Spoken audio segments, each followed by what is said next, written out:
தங்கள் மனம் கவரும் திரைக்கலைஞர்களின் வாழ்க்கை பயணத்தை தாங்கள் தொடர்ந்து காண உங்கள் நியூஸ் மிக்ஸ் டிவியை சப்ஸ்கிரைப் செய்து கொள்வதுடன் நிகழ்ச்சி பிடித்திருந்தால் லைக் என்ற பட்டன் மூலம் தங்கள் விருப்பத்தையும் மற்றவர்களும் அறிந்திட ஷேர் என்ற பட்டன் மூலம் பகிர வேண்டுகிறோம்.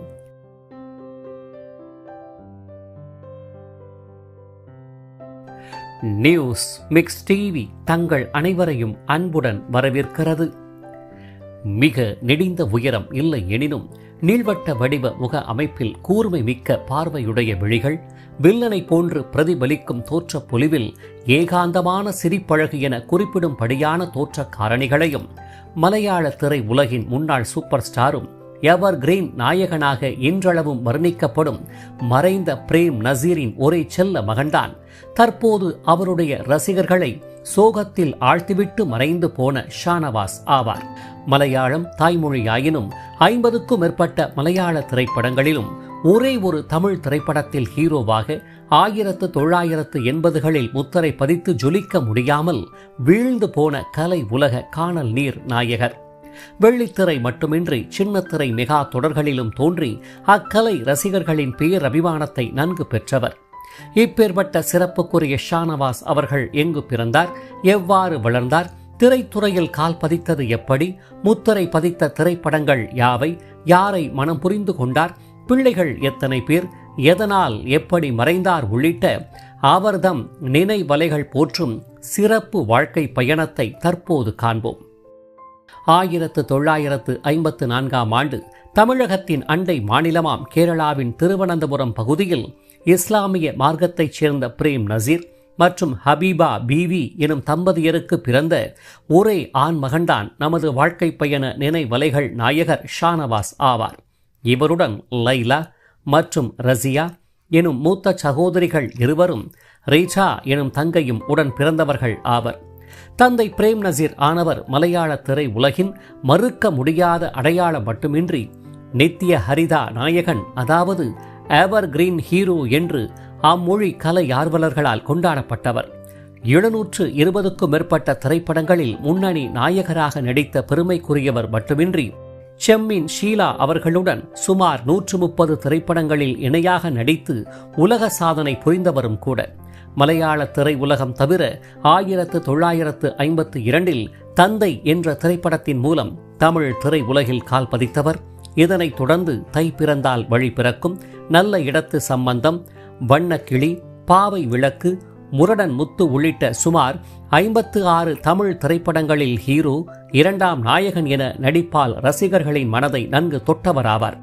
அமுதும் தேனும் எதற்கு என்ற பாடலையும், மாட்டுக்கார வேலா ஓ மாட்ட கொஞ்சம் பாத்துக்கடா உள்ளிட்ட பாடல்களை இன்று நினைத்தாலும் மனக்கண்ணில் அமைதி தவழும் அழகிய முகத்துடன் தோன்றிவிட்டு மறைபவர். தமிழ் மட்டுமின்றி தெலுங்கு மற்றும் கன்னட மொழி திரைப்படங்களிலும் நடித்து அம்மொழி ரசிகர்களையும் நன்கு கவர்ந்தார் பிரேம் நசீர் அவர்கள்.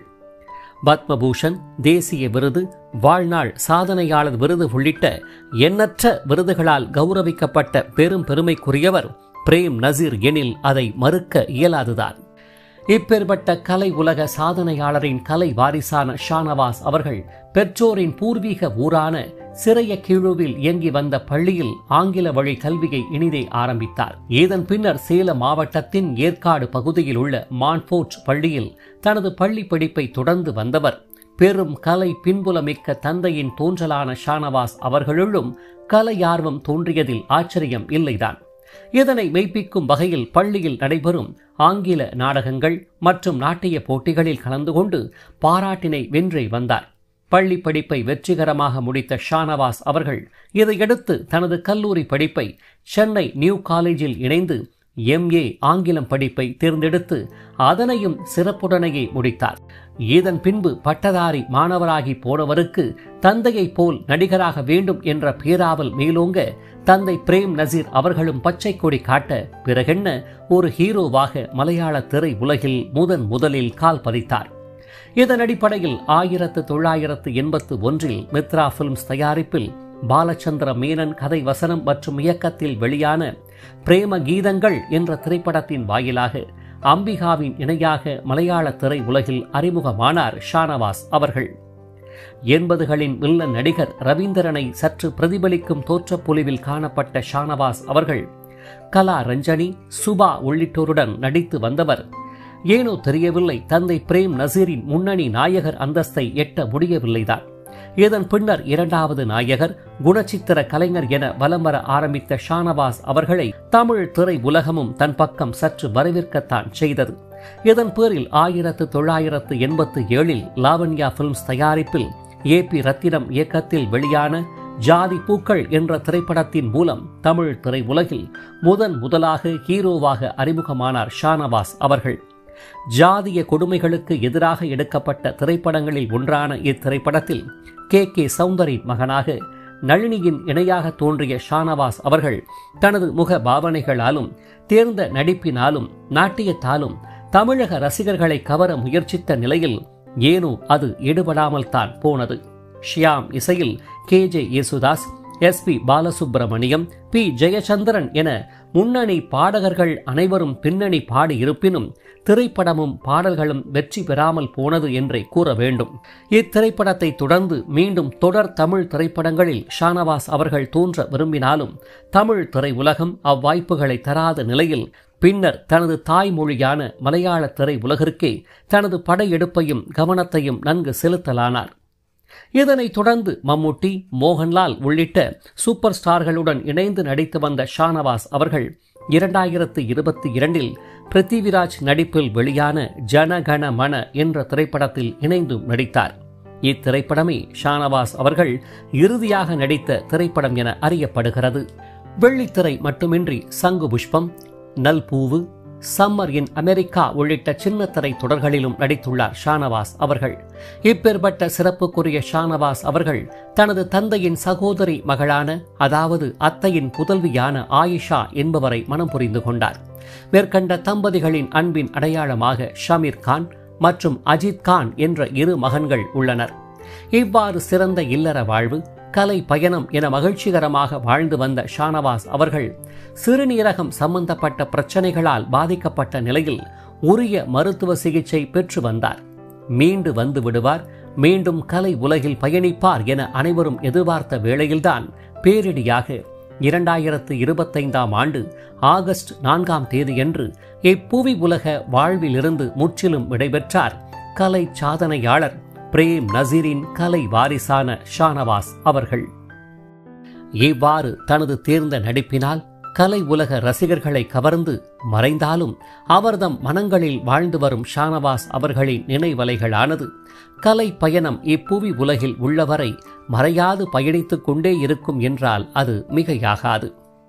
இவரை போன்ற திரை உலக நாயகர்களான ரயில் பயணங்களில் என்ற ஒற்றை திரைப்படத்தின் மூலம் தமிழ் திரை உலக புகழ் வானின் உச்சம் தொட்டவரும், சாந்தி கிருஷ்ணாவின் முன்னாள் கணவரும், மரணித்தது கொலையா அல்லது தற்கொலையா என மர்மம் நீடிக்கும் வகையில் மறைந்து போன ஸ்ரீநாத் அவர்களின் வாழ்க்கை பயணத்தை மேலே தோன்றும் இணைப்பின் மூலமாகவும், ஒருதலை ராகம் திரைப்படத்தின் மூலம் அறிமுகமாகி 1980களின் கனவு நாயகராக வலம் வந்தவரும், 3 மணவாழ்வை கடந்தவரும், இயக்குனர், தயாரிப்பாளர் என பன்முக திறன்களை தன்னுள் கொண்டவரான ஷங்கர் அவர்களின் வாழ்க்கை பயணத்தை மேலே தோன்றும் இணைப்பின் மூலமாகவும், கிழக்கே போகும் ரயில் என்ற திரைப்படத்தின் மூலம் தமிழ் திரை உலகில் அறிமுகமாகி எவர் கிரீன் காதல் நாயகராக ரசிகர்களின் மனம் தொட்டவரும், அரசியல் மற்றும் கலை போட்டியால் வீழ்ந்து போய் காமெடி நாயகனாக மாறிப்போனவரும், தற்போது உடல் உருக்குலைந்து போராடி வருபவருமான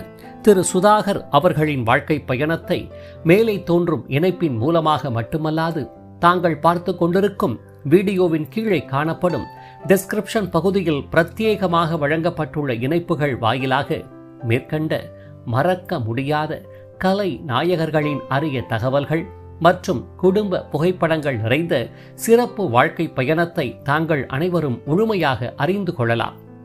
இவர்களை போன்ற மறக்க முடியாத திரைக்கலை நாயகர்களின் வாழ்க்கை பயணத்தை தாங்கள் தொடர்ந்து காண உங்கள் நியூஸ் மிக்ஸ் டிவியை சப்ஸ்கிரைப் செய்து கொள்வதுடன் பின்னர் வரும் பெல் பட்டனில் உள்ள ஆல் என்ற எழுத்தை தெரிவு செய்து கொண்டு தங்களின் விருப்பத்தை லைக் என்ற குறியீடு மூலமாகவும் கருத்துக்களை கமெண்ட் பாக்ஸ் வாயிலாகவும் பகிர வேண்டுகிறோம்.